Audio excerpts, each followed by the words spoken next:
Hello and welcome to How to Start Up, a podcast for anyone starting a company.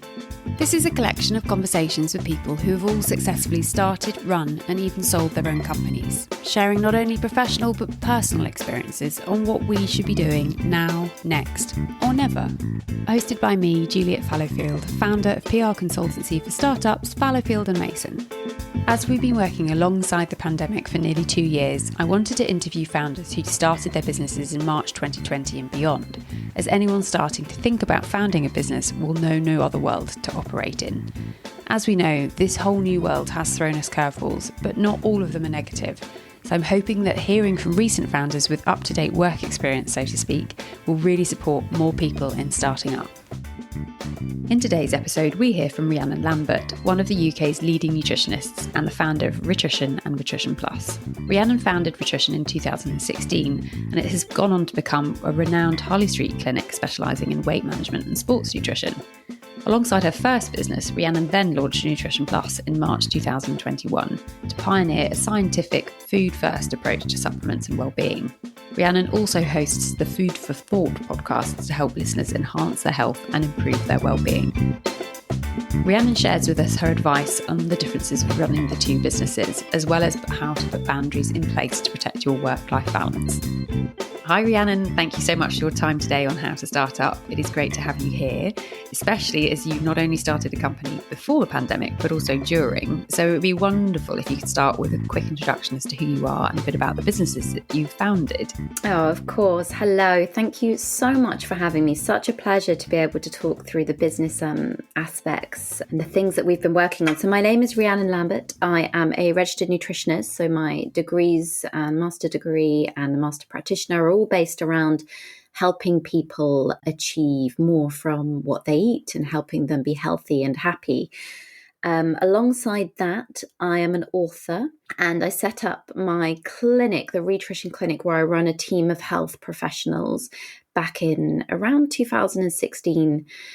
So that's been established for quite a while. I'm also a podcast host, Food for Thought podcast, which is one of the UK's top health podcasts.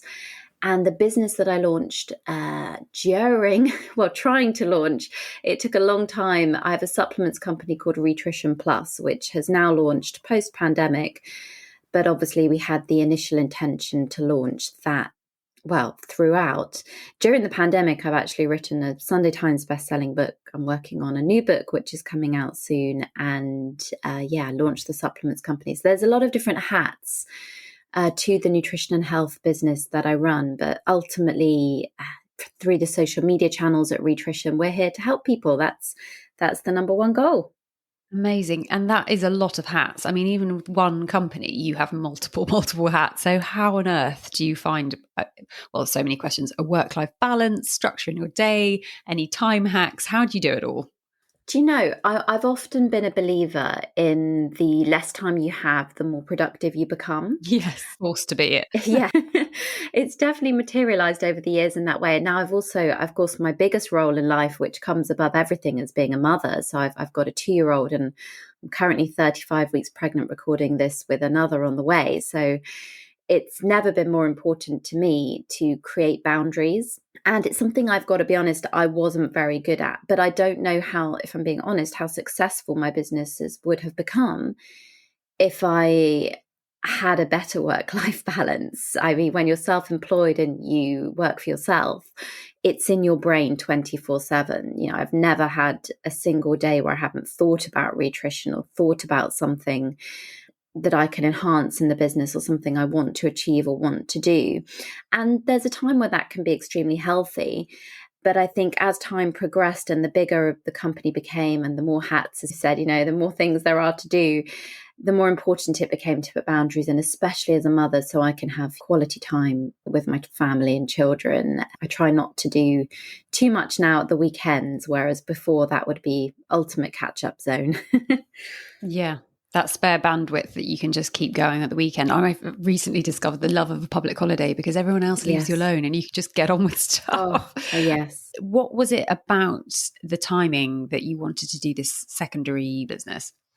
The Rhitrition, Rhitrition Plus, the supplements company, really came about because over the years, with my experience as a health professional, I was recommending whenever somebody needed an evidence-based supplement, I was recommending other supplements and never fully happy with them. They weren't high enough quality. The quality gets lost. A bigger a company becomes, the more successful it becomes. I think they skimp on the ingredients. And of course, there's the markup of price and there's all those things to consider. But when you're recommending for someone's health that they ingest something, essentially, it has to be good enough. And when the pandemic hit, and I had my child in lockdown, my son in April 2020. It was such a difficult time. And I was actually looking for things for my family just as much as other people. And I could find nothing that I could fully trust. So that's why I created my own brand. It really was like a light bulb moment for me of, why don't I just look into this? Obviously, I had no idea the pandemic would go on for as long as it did back in April 2020. But it was conceived during the pandemic, the business idea. And we've had so many setbacks along the way. Timing's been tough, with factory workers getting COVID, people being sick, ingredients, manufacturing, resources, all these sorts of things. But we're finally there. So it really came from the fact that I didn't feel there's anything anyone could trust, but now they can. And that's really interesting because I think a lot of people, we've seen a huge increase in company registrations at Companies House in the UK. A lot of people have come through this pandemic going, I'm going to start my own thing. So is there anything that you sort of want to impart to a new founder considering starting a business from scratch? Oh, absolutely. Top 100 tips? Yeah, exactly. Where do you start? I think the biggest thing for me that was very useful is I've always known where my strengths and weaknesses lie, especially when it comes to the business. But that's something that I was lucky enough to have time with the previous, running a clinic and that sort of aspect of things before. Know when to delegate, know who your team are and what their strengths are and what they're going to bring to the table. And if it's just you conceiving an idea, think of who you can get on board for work experience, and then perhaps they can grow with the company and then become an employee. So it depends where your starting point is, but really knowing that, right, well, for me, for instance, my strengths are probably definitely the fact that obviously I'm a nutrition professional launching a supplements company. I know about the ingredients. I'm very passionate about it. I love media work, presenting my social media, but I do not excel at numeracy, numbers, the mathematical side of things, the spreadsheets that need to be kept on top of. I have a wonderful bookkeeper and all that side of things. So it's important to delegate would be my best advice, because otherwise you can get very overwhelmed. And what have you found, given you started pre and during the pandemic? I think there are pros and cons, as with everything in life. I feel that the pros have definitely been that the online marketing area has just blossomed. I actually found that during the pandemic, for instance, my clinic grew, almost doubled in size, because we moved it to virtual because we couldn't do in-person consultations. There was more demand in my particular industry, the health industry, but equally for people feeling like they can access things more frequently now because everyone's willing to go online. And that's a plus for any new business in terms of, using social media or marketing online and getting your brand out there, because there are more people switched on, essentially. I think it was the ultimate communication during that difficult time for so many. But the problem with that is that the in-person aspects, like getting a factory to create a product, roll it out, do factory visit, supply chain issues, all those sorts of things are a lot harder because companies took such a huge hit in the pandemic, and then you've got the costs have gone up. So there's a flip side to it as well. But for us as a company, I would say the strengths definitely outweighed the toing and froing we've had with with the mistaken packaging, and we've even had trademark disputes with the name of the company, so that had to change halfway during the pandemic. There's always a bigger company that's on the lookout to block anyone else coming up in the same field, which was a huge learning curve for me, and one that financially as a small business I couldn't fight off. So we just had to rebrand completely during the pandemic from the initial conceptive idea. There's a lot. Well, I think it's also really good to say it isn't easy. Yeah. And a lot of people are like, oh, you started a company, you can have as many annual leave days as you like and you can expense everything. I was like, I can expense everything to myself, yes. But it's like people don't realise I think a lot of people do realise it is a lot of hard work. But on that, what is the thing that you love the most about being self-employed? Being self-employed gives me the freedom to get things done quickly, which I love. And I know there's no waiting on for instance, if we're working... There's no red tape. Exactly. There's no red tape. If I want an idea done, created and rolled out, I can initiate that idea. I have the freedom and the power to pretty much decide. And I'm so passionate about my role and my role as a nutritionist and the message that I have to the audience that I'm lucky to have online, that if I decide one day, I think everybody needs some, let's say, online webinars, which is something we're doing very soon with our health professionals, so they can get more affordable access to healthcare. Or if I want to write a book on another subject area of nutrition, I can pretty much just start. Do you think you've become less patient since you've become your own boss? Because I think I've got so used to that pace now and I'm running at my pace and I like that. But I think I've got to be really aware that that isn't everyone's chosen pace. Yeah, it's a really good question, because I think it's more the expectations of others working with you that has to change, because obviously it's my baby, it's my business, it's my company, and my brain might run it at 1,000,000 miles an hour, but I have to respect my employees' boundaries, that they want to clock off at a certain time in the evening and they don't want the small business startup philosophy. We have to put boundaries in for their mental health and well-being, that they switch their work phone on at X time in the morning and they do clock off and they have a weekend. Whereas obviously I put it on myself that I choose to work and discuss my brand over the weekend. So I think realizing that the people you employ and your team around you, of course, they're passionate just as much as you are about the business, but it will never be quite the same as your own. It's a totally different way of behaving at work, isn't it? Because if you're looking at your own company's budgets and they would not necessarily be across that, but it's a different way of thinking and a different way of working. And in terms of boundaries, I was really interested to ask if you had any sort of tech hacks for ways of working. I'm conscious I do a lot of work sort of out of hours and I don't want my team to be thinking that they need to reply. So have you brought in any systems that have helped you with that kind of thing? Yeah, absolutely. They crop up over time because of teething issues that happen, or, a member of staff has literally said, I feel under pressure to reply when you put something in the WhatsApp group. For instance, everyone's got their company WhatsApp group or their Microsoft Teams, or, the way that they all communicate very quickly with one another.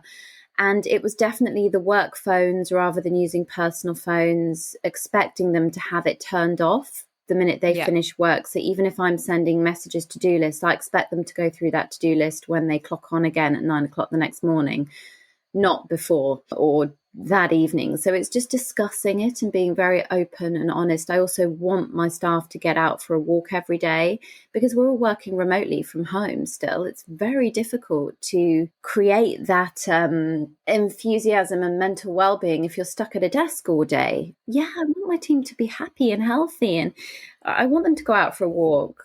I've never before, and I've always cared for teams that I've worked in, but never before have I really made sure that's my number one priority every day, is to make sure they're doing well and they're happy and they're enjoying it, and over clients. And I've said it's quite a bold thing to say I care more about my team than my clients, but without the team there will be no clients. No clients. No, that's exactly it. If they have a hospital appointment one day, then I want them to go. I don't want to make it a problem. I want them to be aware that their health is important to me. And I think taking work calls on a walk is actually a really good idea, and something I'd encourage as well. If you don't need the laptop in front of you for a few of them, then definitely try and get out on a walk and do it. Yeah, definitely. My colleague lives in Devon in the countryside, actually, where I'm from as well. And he'll often call me out on a walk, or he'll email and say, brackets, just making up for hours that I missed yesterday, because I've said completely flexible, it's up to you, but I have to trust that you're not working 24 hours, 7 days a week.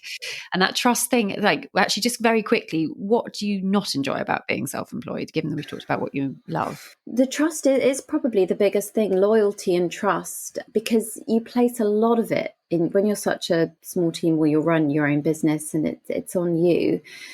I don't enjoy as well the fact that, like you said, People make these assumptions that you have all of this time because you're self-employed. I actually think you have less time, if I'm being honest. Oh, completely. Yeah. Yeah, less time, more stresses. It's just you have to love what you do.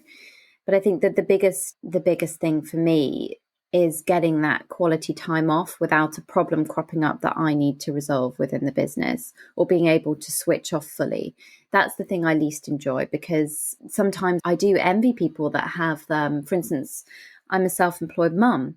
So I don't get maternity leave or these other things that people... Paid sick leave. Yeah. Paid sick leave, all of those things that I may pay my staff, but I don't get, that don't apply to myself. So that's been extremely difficult to navigate. And it has its pros and cons when it comes to childcare, but still, I think that's been the hardest thing, is the mother work-life balance, being self-employed. And is there any advice that you'd give people on what they should do as a practical solution for that? Or just learn to be at peace with it? It's a combination of both. It's acceptance. Acceptance is huge. Practicing gratitude for what you're grateful for, but at the same time getting organized and trying to do as much as you can. It does mean you're working extremely hard in the lead up to having a child or having that time off, but to put all the balls in place so you can have at least a month or two after the baby comes to not be worrying about anything urgent, and really briefing your team. It's really getting organized. And putting processes and systems in place. I think it comes up in my brain every day: automate, delegate and solve. And if you can tackle something with that, then job's a good one. Absolutely, absolutely. Well, given that you're juggling podcast, writing books, 2 companies, lots of teams, a family, everything, how do you stay inspired, given that the buck stops with you? Do you know, this is something that for me, I don't think it's ever been too much of a problem. I might have the odd blip day here and there. For me, the inspiration it's all around me every day. And when I do get a blip day where I feel, I'm not too sure about the content for social media next month, or perhaps the clinic's not getting as many inquiries as it normally does, these sorts of things that happen. I'm very fortunate to be working in an industry where health is a topic that's on everybody's lips. It impacts everybody day to day. And I normally have a conversation with a friend, or I try and do something for me, if I'm being honest, or have a look at what's in the news that day, headlines, and just try and have a read of things that I find interesting that can then inspire other areas of the business. And it hasn't been a problem I've encountered too much, to be honest, because the fact everybody has to eat to survive. Yeah. So, there tends to always be something or somebody that crops up that can be quite inspiring. Actually, that leads me to my next question. Of lots of people have told me to look after my personal self before I think about my professional self, because without that, the other one's not going to exist. Mm-hmm. Given your expertise, are there any things that founders should really put in its groundwork, a sort of mandatory self-care that you'd recommend?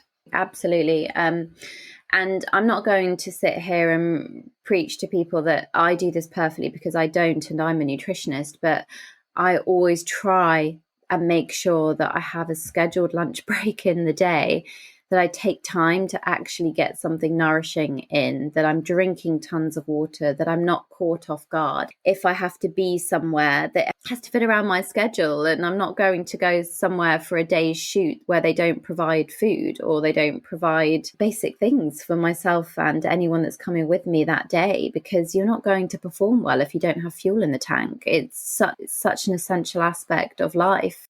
And people might hear that and think, that's obvious. But actually, when you're running at such a pace, I've got to sort of 10 p.m. at night and I've not drunk any water. Yeah. And then the next day you feel horrendous. Yeah. And the knock-on effect to those little things of sleep, eat, exercise. And for me, it's meditation and also time away from a screen. That's so important. Yeah. When you suddenly go on this roller coaster and it's hard to keep up sometimes, those basic things might seem really obvious. But it's a complete roller coaster. And I think the stat is the average Briton drinks 1 glass of water a day, really? Which is shocking. So if you think about it, it's just diabolical. And a lot of people are very caffeine fueled. Stimulants, basically, that's psychoactive, so it has an impact on the brain, and highs and lows. I was about to say, does tea count? Because I'm constantly making cups of tea as a bit of a break from the screen, walk up, walk around, come back down. And everyone was like, you drink a lot of caffeine. And I was like, is that a bad thing? Yes, probably want to reduce, maybe just switch to a caffeine-free tea bag. Yes, easy. And I still get the ceremony of a tea. You do, and you get to leave your desk. And I always say to clients, the more water you drink, the more you need the bathroom, and the more you get away from your screen. Yes. I've got this question I ask people about managing clients or teams or suppliers, and I've just realised now that it's people. Like, do you have any people advice? Oh, gosh.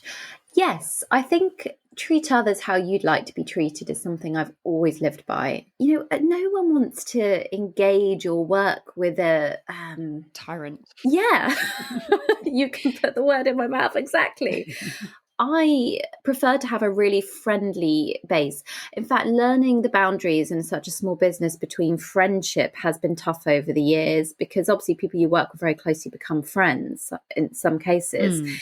And putting those boundaries in has been quite important. But at the same time, I prefer someone to be more of a friend that I work with than the other way around, just because it works for my type of ethos and company. That may not be the same for everybody listening, but I prefer to look forward to the day and have a good chat as well. I had this moment, I mean, I've just hit 2 years and I've got a team of 3, but we're all in the office together and we're mostly remote, but we had a day together and we ended up sort of crying with laughter at the jokes at my expense. And it was just like, oh my goodness, I've made it. This is it. There's a team who are laughing at me.